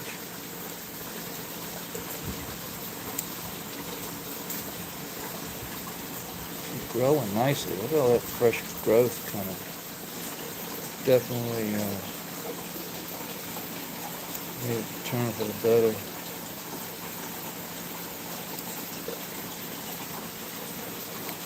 Yeah, he deserved to live through that if he makes it through that. But I don't think he did. I think he's dead in the pond. Dead in the pond. See all this coming out here like this?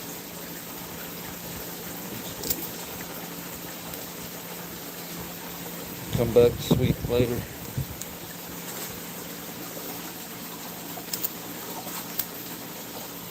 But all of this goes into the bed.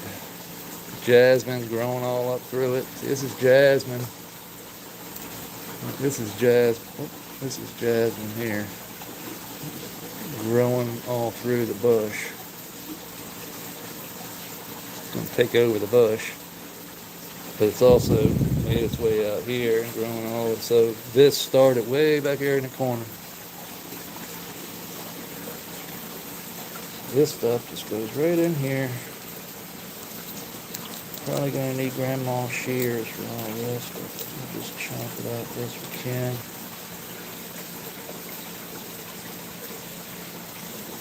It should be gone. We do that all the time. I mean, it takes it so fast. It's almost like you can't chop and drop enough. It's just here 1 minute, critters take it and shit it out the next minute. And the finer you chop it up, the quicker it goes.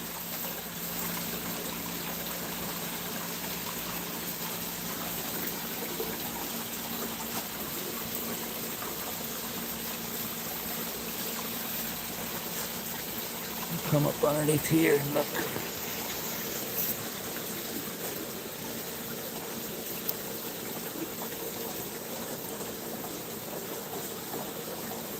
Those roots just down in there, dividing those air channels. You see how aerated it is.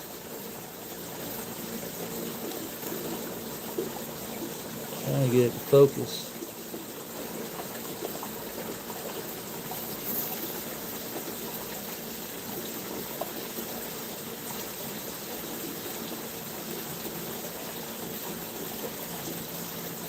I know they're down there, crawling around.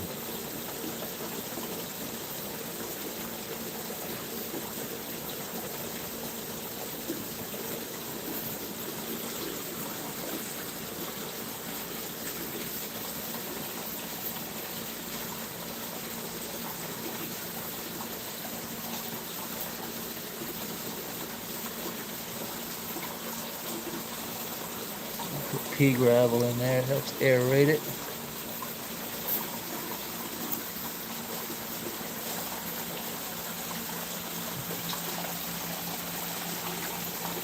So,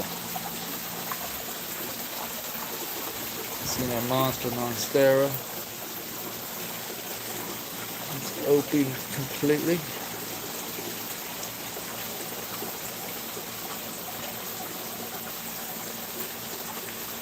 That's about all we got today, ladies and gentlemen. We might string up some of this. So pretty, I don't want to touch it. I like it. Let it dangle. Still got good light penetration over here, so might as well just let it dangle. Get these leaves off of here, let that light go through there.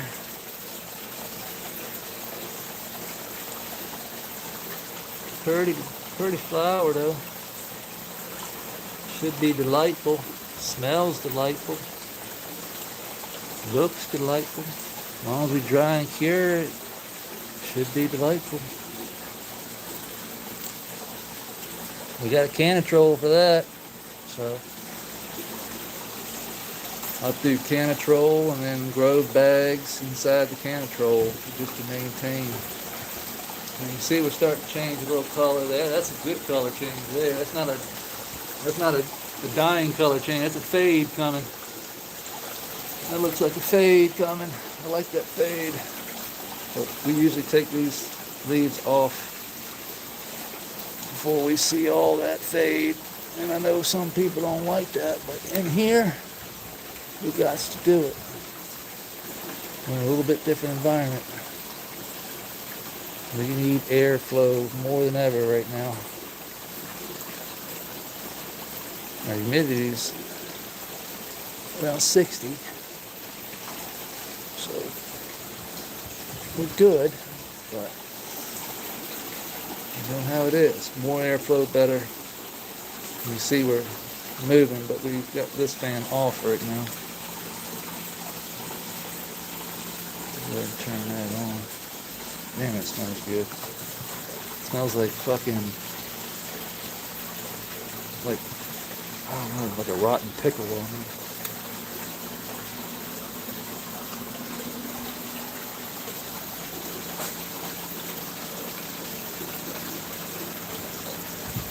Oh yeah, it dries it so fast.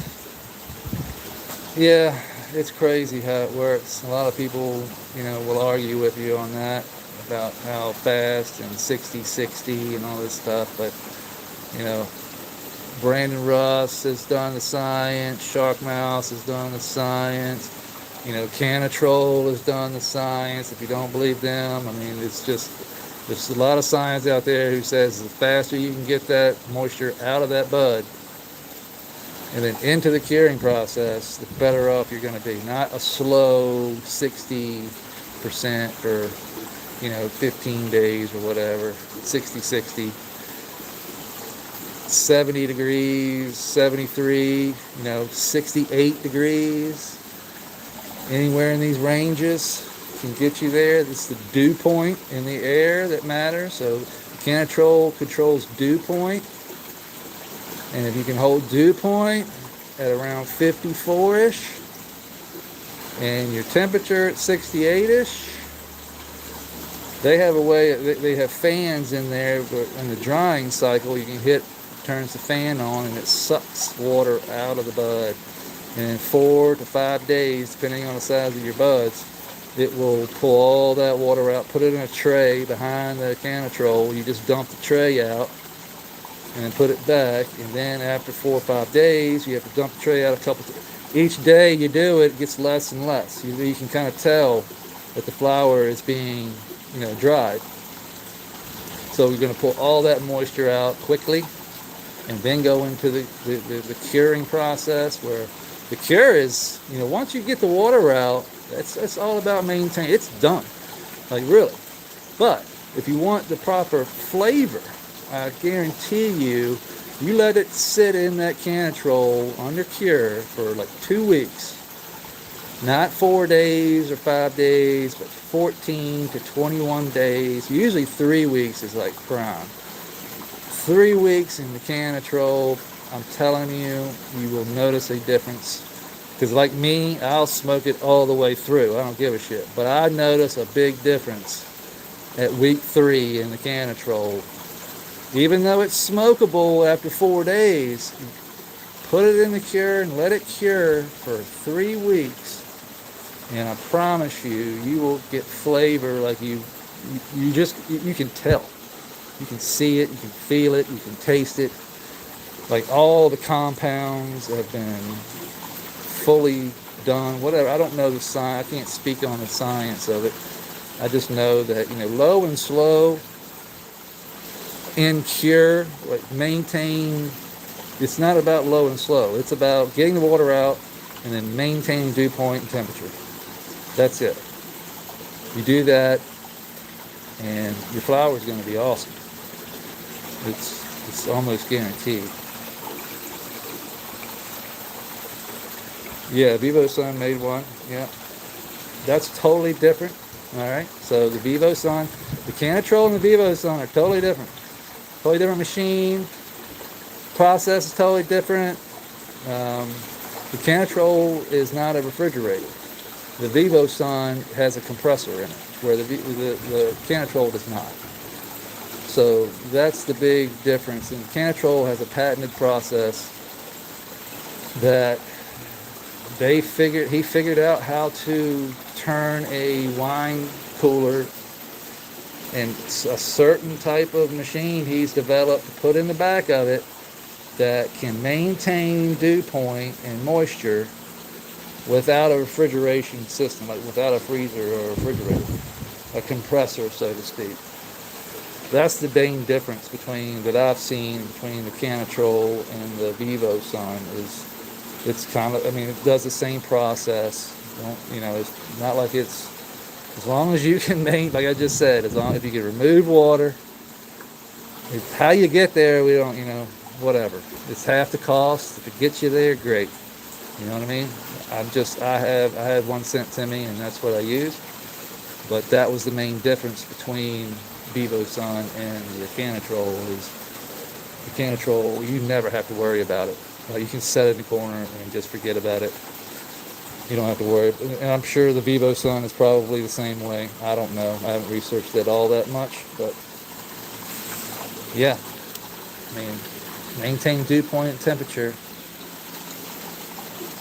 That's it. Humidity, that's another thing. It can be 90 degrees and you can have humidity at 50%. You know what I mean? It's not about humidity, it's about dew point. So the dew point is holding and maintaining that moisture inside that container that you're in all the time. It'll never go bad. It'll stay fresh for years. Just like a cigar humidifier, a humidor. You put your tobacco in there and you let it stay in there for years. And you come back and smoke a cigar and it's fresh. That's what we're looking for here. And the Canatrol or the Vivo Sun allows you to do that. Allows you to put it in there and not have to worry about it. That's what I like about it. I don't have to maintain a room to hang all this in. What I'll do is cut the tops out. Usually I'll cut the tops out, put them in the Canatrol for 4 or 5 days, let them dry out, take them out, put them in a bag, grow bag, seal them up in the grow bag once they got the moisture removed, cut the rest down, fill the Canatrol up, repeat the process. If they're done, we just turn the lights down. You know what I mean? We turn the lights down to lower the photosynthesis, which will slow the plant, will slow the terps. If we've gotten to a certain point where normally the tops finish before the lowers. So if you take your tops, leave the rest, let those finish while your tops are drying, and you can repeat the process, and these will get more light, You can adjust your lights, after you take your tops, boom, boom, boom, boom, boom. Then these will be coming. We can turn the light up now without risk of hurting these. And these will, another 4 or 5 days, 6 days, those will be ready to go. You chuck, chuck, chuck, put them in the can control, repeat the process. This is a way you can get around, like, there's too much here. Like, there's only so much will go in the can control. And you can't, if you cut it all at once, you're going to have a room to dry in. So I want to avoid the room. So this is my room. I maintain this in here. Cut the tops, dry those, cut the bottoms, dry those. By the time we're all said and done, we're in grow bags, and all of it will fit inside the can control when we're all done. And it'll stay good and fresh, and we won't have to worry about it. We won't have to deal with humidifiers, dehumidifiers, trying to get 60 degrees, which is like fucking impossible when it's 96 degrees outside. Kind of impossible. I mean, good luck if you can, but I can't do it. So it would be a bitch for me to have multiple air conditioners running in my bathroom, trying to hold 60, trying to hold humidity. It's about impossible, and it's really easy to fuck up. And that's why, especially just in my environment around here, it's just so humid, hot, very difficult. Especially growing outdoors, very difficult. Especially, I got water around me. I'm surrounded by water. Outdoors is like this. You need a greenhouse, really. You need to be in cover. But yeah. We went 2 hours already. I gotta go do some weed eating, and I'm hungry too. So, that being said, I appreciate everybody hanging out today. Go outside and plant something, alright? And we'll see you tomorrow. Peace.